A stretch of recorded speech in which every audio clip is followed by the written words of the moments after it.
Bismillahirrahmanirrahim. Assalamu alaikum students. Today we will revise chapter number 2. Chapter number 2 is about Sir Syed Ahmad Khan and Aligarh movement. In this chapter we will discuss about the different efforts of Sir Syed Ahmad Khan for Muslims. So let's start from its first question. So its first question is discuss the religious, political and educational conditions of Muslims after War of Independence of 1857. Its answer is given on page number 14. जैसे हमें पता है कि first world war हुई थी, तो after world war जो war of independence हुई थी 1857 में, जो किसके दरमियान हुई थी? ब्रिटिश और मुस्लिम्स के दरमियान में। और जो ब्रिटिश थे वो ये जंग जीत गए थे, ठीक है। और फिर सब कॉन्टिनेंट में जिसकी हुकूमत आई थी मुग़ल्स के बाद वो थी ब्रिटिश की। लेकिन क्योंकि ब्रिटिश थे नॉन मुस्लिम्स, ठीक है, और उन्होंने मुसलमानों से उस जगह पे कब्ज़ा किया था, तो कह लो कि अंदर से या दिली तौर पे वो मुसलमानों को पसंद नहीं करते थे, ठीक है।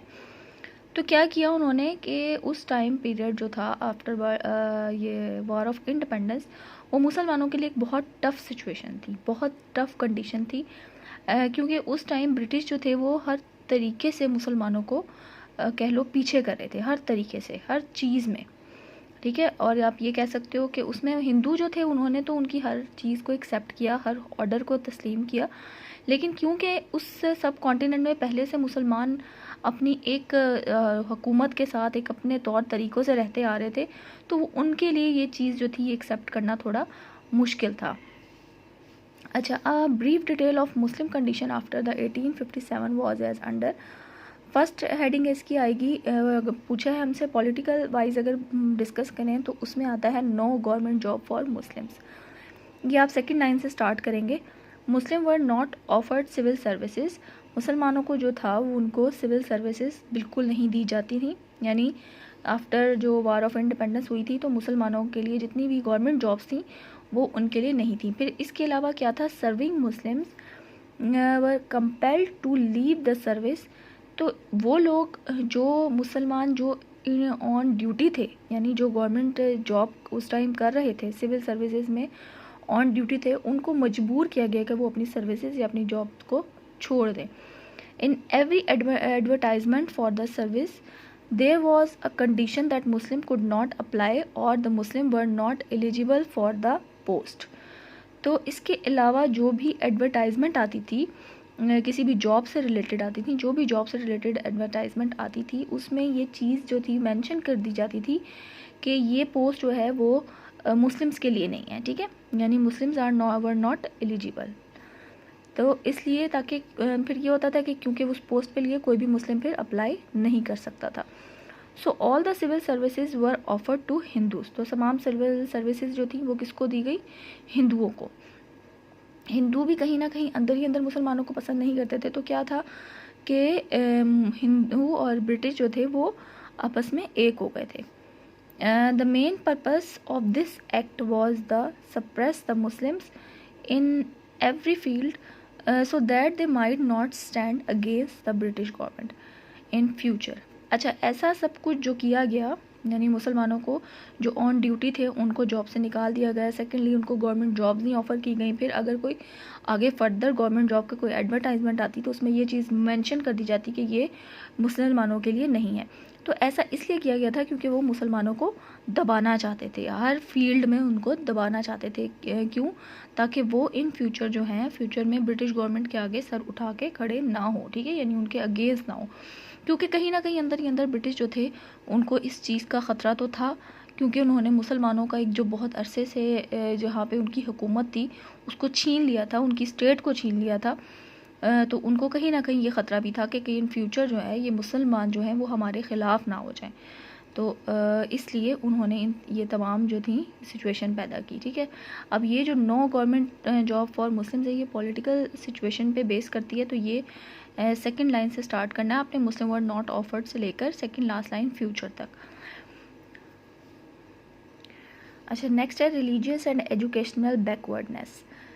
इस क्वेश्चन इस हेडिंग के स्टार्ट में आप रिलीजियस एंड एजुकेशनल सिचुएशन लिखकर ये आपने स्टार्ट करना है यहाँ से, religious and educational backwardness. Muslims educational and religious institution were also maltreated. ठीक है, क्या है कि मुसलमानों की एजुकेशनल एंड रिलीजियस इंस्टीट्यूशन को माल ट्रीटेड मतलब मिस ट्रीटेड, मिस यूज़ जैसे करते हैं ना, यानी बदसलूकी की गई। ठीक है, माल ट्रीटेड मीन बदसलूकी करना। तो क्या किया था ब्रिटिश गवर्नमेंट ने, मुसलमानों के जो एजुकेशनल और रिलीजियस इंस्टीट्यूशन थे उनको बहुत गलत तरीके से उनका जो बिहेवियर था उनके साथ बहुत गलत था। Earlier the income of religious institution was spent on the education of Muslims. पहले क्या होता था कि जो रिलीजियस इंस्टीट्यूशन से हासिल होने वाली इनकम थी उसको स्पेंड किया जाता था, यानी उसको खर्च किया जाता था मुसलमानों की एजुकेशन पे। ठीक है, यानी रिलीजियस इंस्टीट्यूशन से जो भी उनको इनकम हासिल होती थी वो मुसलमानों की ही एजुकेशन पे खर्च की जाती थी। Now it was being used in other persuade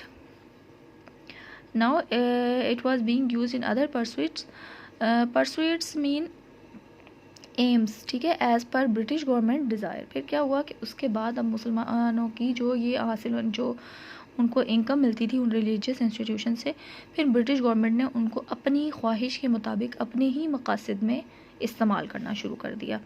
most of the Muslim institution were close. ठीक है, बहुत सारे मुस्लिम इंस्टीट्यूशन तो थे वो तो बंद कर दिए।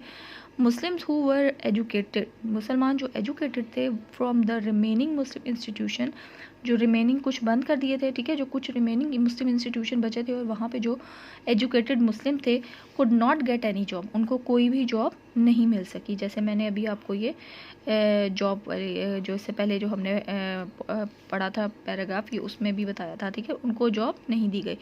It was a big shock for religious section. अब ये जो था एक बहुत बड़ा धचका था जो मजहबी जमात थी उनके लिए। ठीक है, फिर हमारी हेडिंग आती है replacement of Persian by English as an official language.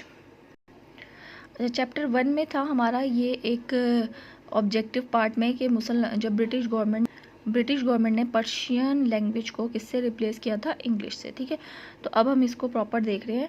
The British government declared English as an official language in place of Persian. यानी जब मुग़ल का दौर था तो पर्शियन जो थी वो एक ऑफिशियल लैंग्वेज थी वहाँ की, लेकिन क्या हुआ कि जब ब्रिटिश गवर्नमेंट आई उन्होंने उसको पर्शियन लैंग्वेज को रिप्लेस किया इंग्लिश लैंग्वेज से।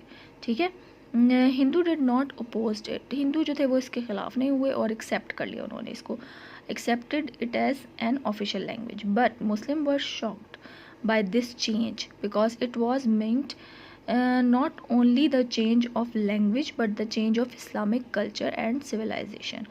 तो हिंदू ने तो ये एक्सेप्ट कर लिया इस ऑफिशियल लैंग्वेज को, लेकिन क्या था कि मुसलमानों के लिए ये जो तब्दीली थी ना, ये एक बहुत बड़ा कह लो धचका था, एक शॉक था, क्योंकि सिर्फ लैंग्वेज चेंज होने का मतलब यानी इसका मतलब सिर्फ इतना नहीं था कि सिर्फ ज़ुबान में तब्दीली हुई है।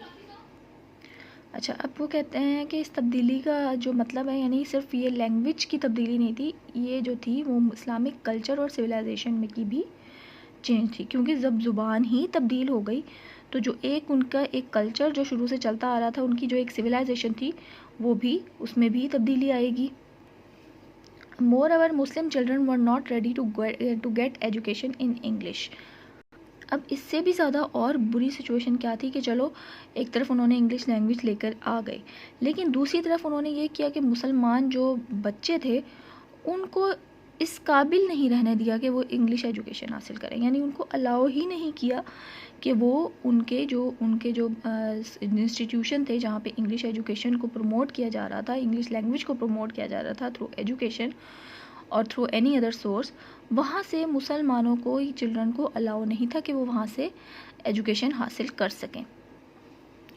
सो they remain from modern education. तो क्या हुआ कि मुसलमान जो थे वो फिर जो मॉडर्न एजुकेशन से उससे पीछे रह गए। ठीक है, और आज तक मुसलमानों की जो कंडीशन है वो आप देखो तो हम अभी भी पीछे ही हैं जो एक मॉडर्न एजुकेशन है। ठीक है, अच्छा, क्वेश्चन के आंसर की ये फर्स्ट हेडिंग, उसके बाद सेकंड हेडिंग है रिलीजियस एंड एजुकेशनल बैकवर्डनेस, ये पैराग्राफ कंप्लीट है।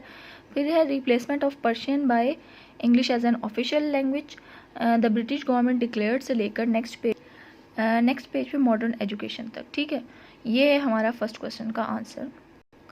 Hopefully you understand that all topic. Take care student, have a great day, अल्लाह हाफिज़।